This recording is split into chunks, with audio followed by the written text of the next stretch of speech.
تو خیر وګوره سړی وخت پیژني نو د وخت پیژندو نه بس لومبه حکم راځي د اذان او د اذان د پاره وخت پیژندل ضروری دي د دې وجنا کم مسلمانان اذان کوي نو ایت پکار دي چې ځان په اوقات باندې پوهه او خامخا کبا دي سړی د اذان شوقي وي او وخت نه پیژني نو په خلکو نه د تپوس کوي لکه د بلال رضی الله تعالی عنہ وی په نظر کې اخر کې لږ فرق راغلی وشه په خبره باندې او دارنګ ابن ام مکتوم رضی الله عنه سو هغه مزان کولو وغه علی اذان کولو روند پسترګو چې نور ورتوي چې وخت ده داخل شوه ده باب الاذان باب د بیان د اذان کې الاذان سنت مؤکده اذان سنت مؤکد ده او ګور د اذان ډېر لوی اجر او ثواب دی حدیث کې راغلی وای کدی امت ته پته ولګي چې په اذان با الله پرز د قیامت سور کوي نو وای دومره مسلمانان با اذان لراجم شي چې بیا به جنگ یو وای زبوام نن خچون کې مو یو دی وای بل دی وای او دا راغلی چې یو سړی وکاله متواتر اذان کو د الله د رضا د پاره نو د پاره جنت واجبې دام حدیث کې راغلی چې پرز د قیامت اس کې غړی بد چاوي د مؤذنین وای او دین لوی خبره بسی وای اذان چې مؤذن کوي او د आवाज ترکمه پورې رسی انسانان کوري ک پھیریان یوري ک ملائک یوري کوونه او غټ یو ک دیوارونه یوري دا ټول به پرز د قیامت د الله په حضور کې د لګواهی کوي دا غټه دا ونه دا ملائک دا انسانان دا ټول بدل گواهی کوي او دا مسله چا ځانو کو نو کسل کسان مزلراله لو کو 200 وراله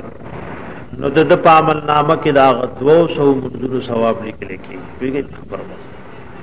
او سمر زنانه چې کور کې په منځونه کوي غیلا علاوه نو د اذان ډیر لوی ثواب دی ډیر لوی اجر او ثواب دی د اذان د لپاره دې وجنه پکار دی او مؤذن ګور سوره قربانی کوي د نیمه غنټه مخ کې راځي نو یو اجر ادام شو نبی علیہ السلام فرمایي کړي خلکو لپته ولګي چې جمعه ته وخت تلو کې سری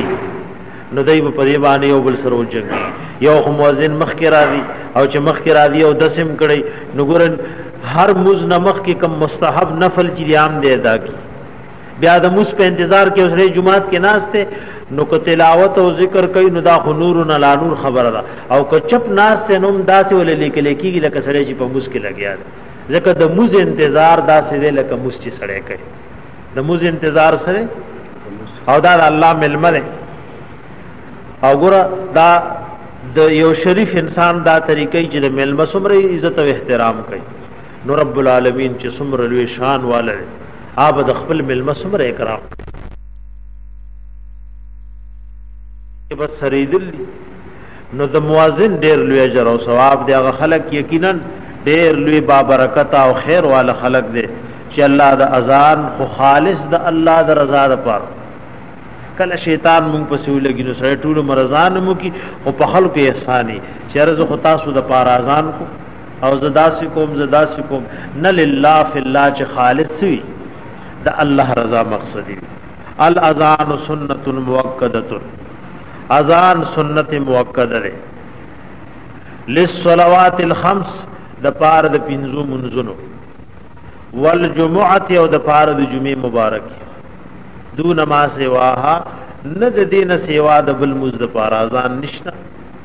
وصفه الاذان او کیفیت او طریقه د اذان صدا الله اکبر الى اخره ذکر نوې چې وطن مسلمانانو دي نو الحمدلله معشومان او مزان ذکر اذان ذکول الله اکبر اور دا سي طریقه د اذان دا کم کلمات چې پکې مقرر دي لکه الله اکبر دا په یو سات واړو وي بیا ور پسې الله اکبر په یو ساوي اشهد الله اله الا الله یو کلمه به بیا وقفه کې بیا دا غي پسې وشه په خبره باندې او اقامت کې بلګه تلوار کې لکه رسول ذکر کوي په اقامت کې بس کې تلوار وکي او دې ټولو کې ګوره وقف ته لکه بعضې به تاسو ګورئ چې داسې اقامت کوي الله اکبر حی علی الصلاۃ حی علی الفلاح. دغه یو باندې وقف کوي او بل باندې وقف نه کوي. خدا بهتره طریقه نه. صحیح روایاتو کې داسې اقامت راغله حی علی الصلاح حی علی الصلاح ټول به وقف کې، او دا چې حی علی الفلاح حی علی الفلاح دا بهتر خبره نه. لکه بعد وی قد قامت الصلاة قد قامت الصلاة، نو دا بهتره طریقه نه. لکه بعد طالبان مليان هم عمل نزد کوي، نو ځان په طریقه پوي کوي. اذان چې دغه طریقې سره وي، دا کم کلمات چې سلور دي نو دا به دو یو ځای کې، او چې کم دو دي نو دی ار یو باندې به وقف کې. دا د اذان مسنونه طریقه ده. ولا ترجیع فیه، او پدې کې ترجیع نشته. ګوره ترجیع معنی د لکړي نشته आवाज قطع کول او پورته کول. دا د امام شافعی رحمت الله علیه مسلک دی. دای مسلک کې دا دی چې یو ځل به الله اکبر په کلار وې نو بیا به پتیز وې، دې ته ترجیح وې. یو ځل به اشهد ان لا اله الا الله نو بیا به اشهد ان لا اله الا الله. یو ځل په کلار وې یو ځل پتیز، دې ته ترجیح وې. دا د امام شافعی رحمت الله علیه مسلک دی. دام په احادیثو کې راغلی ودلته درته خپل مذهب خیدا احناف. ويزيد في اذان الفجر، او زیاتوی په اذان د سبا کې بعد الفلاح پس د حی علی الفلاح نا الصلاة خیر من النوم. الصلاة خیر من النوم مرتين ذکرتا، یعنی الصلاة مز خیر غرد من النوم د خوبنا. والاقامت اقامت مثل الاذان دا اذان پشان دے، الا انه مگر دغه مرد شان داد یزید فیها زیاتی په دې اقامت کې بعد الفلاح پس د حی علی الفلاح نا قد قامت الصلاة قد قامت الصلاة دو پیری بوي مرتين.